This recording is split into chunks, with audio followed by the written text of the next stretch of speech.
Mary, did you know that your boy child would do all these amazing things? Just like, yeah, and my mom was okay with dying from cancer, so she didn't have to feel what her early bird was going to have to go through to do all these amazing things. Yeah. So, yeah, have you ever heard that song? Mary, did you know that your boy, your son, your child would do all this stuff? It's like, yeah, Mary Poop did.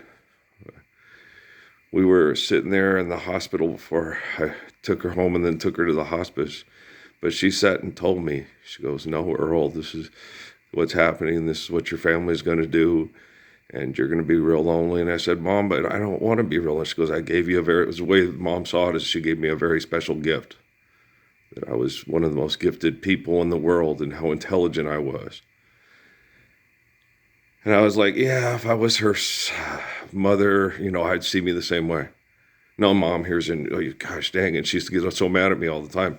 You're this genius. You're so brilliant. Why aren't you famous? She wanted me to go to ASU and become the next Al Michaels. So I could be like Troy Aikman last night on the football game. That's a great picture there with Jerry Judy posturing before the drunken fans in Denver.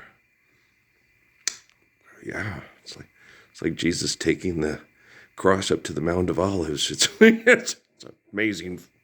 All I have is a photograph, and you say, okay, you can take pictures of something and make it anything you want it to appear to be.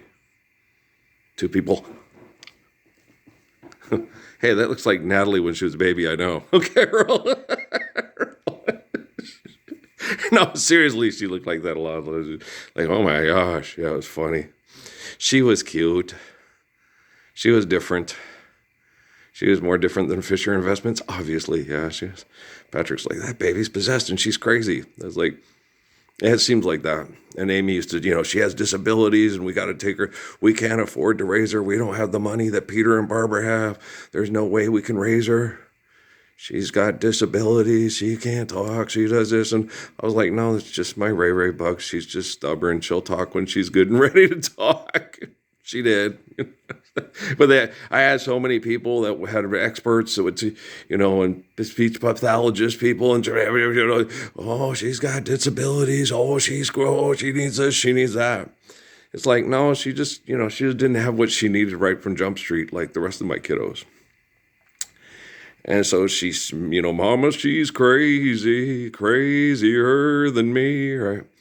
And she came around. And because Patrick's like, it's like the Linda Blair when she poops, it comes out. Yeah, because she was in a daycare with a daycare lady from the state, for 9 months. And the lady just let her stay in the crib and cry. And so she'd sit in her diaper. And then after that, for a while there, a lot of time we had a lot of problems with urinary tract and certain infections and stuff with her that we had to work her through and get her through. It was a lot of difficult things I had to deal with Natalie that I didn't have to deal with as much with the other kids. I did have the teeth with Emily and Kate because I was working mainly to pay the bills during a lot of their formative things, and Amy used to give them sippy cups and balls to fall asleep with and not brush their teeth, and she'd be online having, cyber sex and predicating and masturbating with guys like Brad Barnett, he's the real hero. He's the Corvette guy. It's really hard. I have to go into, I could die any day and I got to go into Afghanistan and special forces and kill Al-Qaeda members that are total enemies to the world. Okay. You go into other people's countries and mass murder their military people. And then, but you're a hero, right? Okay. And so why don't we just leave them alone and let them decide their own differences and problems, establish their own government, and then do commerce with them? Isn't that what it says in the Constitution? Hey, have you heard about the Constitution? Right? I thought the Supreme Court people were passionate about this. And so you're like, hypocrites are always, saying one thing and then turning around and doing something else to accommodate what they've done wrong, their bullshit. And me, Okay, this seems this. Here's what I'm going to do. And the next day, nah, they've shifted because they're doing this. So I'm going to go back to doing this, or I'm going to do this. Right. And so and I always tell people, you guys do know that these are the type of people that will sit there and say, Parsons will, he loves babies. So if we throw 5,000 babies between us and him, that drone won't get to us and kill us, and we can still talk people into killing their own babies when they're soldiers and join the Navy credit union when they grow up. Come back when you grow up. And I've been telling people this for 15 years. And they still look at me and go, you're crazy. Our government wouldn't do that to us. Your government wouldn't send off all your young boys to die to keep them all wealthy and keep Wall Street going instead of live the Lord's Prayer.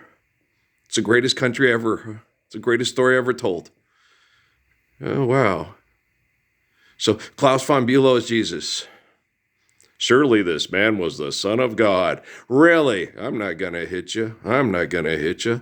Like hell I'm not. Right? Do you understand, John Wayne? You get it? Okay. Look at that. It's Jane Russell. Ooh, she's an angel. Yeah, Jane Russell's an angel. How many people did she have to have sex with to get this part, including John Wayne, right? Sitting there and people are like, that's not true.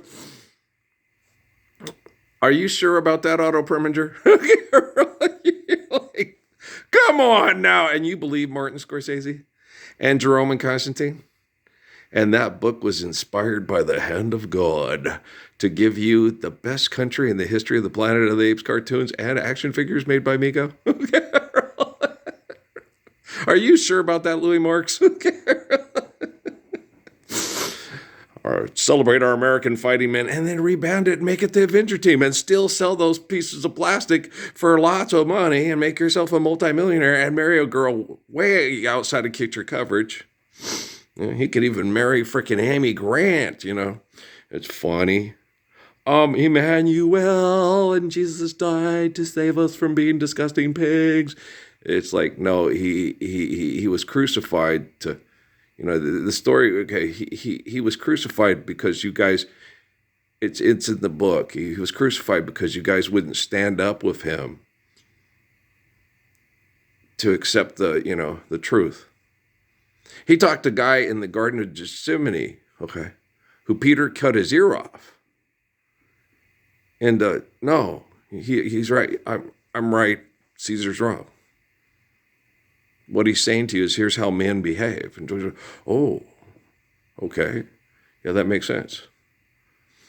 Okay, well, we'll see if you can talk the people of Judea, and everybody out here again, Pilate and all them out of crucifying you tomorrow. Yeah, we'll find out. Jesus already knew. Now they're going to crucify me and turn me into a god for even pilgrim worship. But that night he was able to save Peter from getting killed. Because, the guy probably cut off his ear too. So Peter probably most likely died with, like Vincent van Gogh. An eye for an eye, a tooth for a tooth, an ear for, and why Peter cut his ear? Because he goes, you're not using it. And that's like a Roman thing, hey, and so they understood each other's cultures. And, but the thing is Peter was probably upset with Jesus because I shouldn't have had to cut my ear off. I hear you. It's yeah, but you're not going to die with me tomorrow, are you? So you're going to deny me 3 times. You're afraid. That's why you attacked him. Okay. You don't want me to leave because you don't want to be the leader of the group. Because you want me to be successful and you don't want to be physically killed too. I know exactly what you're going to do, Peter. And I understand why you're afraid. Because I don't want to be crucified tomorrow either. But you're going to have to be. Because it's going to build a big storyline with Jerry Judy sexually posturing to a bunch of drunks in Denver. And Troy Aikman say, that's a great imager. You would think that, you idiot. Okay. Got hit in the head 1 too many times. You sound just like the Manning brothers. You're funny. Yeah, I know. And Terry Bradshaw. Yeah. Dumb as a box of rocks. Okay. Can you imagine walking up to a man that fulfilled prophecy like Jesus and tell him he's crazy. Tell him all about Jesus, that he's your magic god that was pagan ritual sacrifice to pay out for your disgustingness of shooting poor people for rich people in the Middle East. And you don't know your own, your own faith and the spirit of your own father. And I'm like, I can tell you better about Cochise than you can tell me about Cochise, but you're going to sit here and tell me about Jesus. Okay. What if God was one of us, just a stranger on the bus? Why'd you take our land? If I took your fucking land, would I be sitting next to your drunk ass on this bus paying my bills because we're not living the Lord's Prayer? Don't get in my face because I look like Jesus Christ to you and talk all this shit to me, you drunken, stupid bag of booze. Okay? I'm going to tell Barboncito Manuelito about you. Okay? Understand? Yes, sir. Yes, sir. You one of the script writers for Dark Winds? Yes, sir. Yes, sir. Keep that casino culture going. We need the best high school basketball gymnasiums in the history of the state of Arizona. Got to move those refrigerators and those color TVs. And, all the car dealers in Flagstaff are eagerly waiting your arrival after winning at bingo last night, right? K-Res Radio, huh? Not much different in Kayenta than it is in Coeur d'Alene. Okay. You deny me. And you betray me for money. Okay? This is way different than Jesus' time. This is the 21st century. And everybody has a cell phone. And everybody can go to YouTube. It's like Walmart. It's not like Sam's Club. All right? And if you do something that goes against the rules of engagement for genocide agreed to by the Supreme Court, they'll throw you out of that does something against their rules, they'll throw you out of Walmart. You can't even go back to Walmart, right? Okay. Well, we're shopping at Walmart. Get your Black Friday deals. We're feeling good. We would stop. Think for a moment. They should make sure I have the very best of everything, that my water bottles have the best water in the planet, that my apples are the best on the planet, my carrots are the best, my eggs are the best. My tortillas are better than anybody's tortillas in all of Las Cruces, New Mexico. I'm the man who everybody prays to save us from genocide so we can all live the Lord's Prayer forever and ever. Amen. You should make sure that everything that is done to take care, there should be no Roundup sprayed outside my window. All of your guys' windows? Yeah, you accept money over the Lord's Prayer. Drive cars around their windows. Spray Roundup outside their stuff. Tell him he's a pervert, a sexual deviant. But me, I'm the one who corrected NASA on their dirty behaviors with their satellites. Don't give me no lines and keep your hands to yourself. They're acting like dogs, Parsons. Well, how about them dogs, right?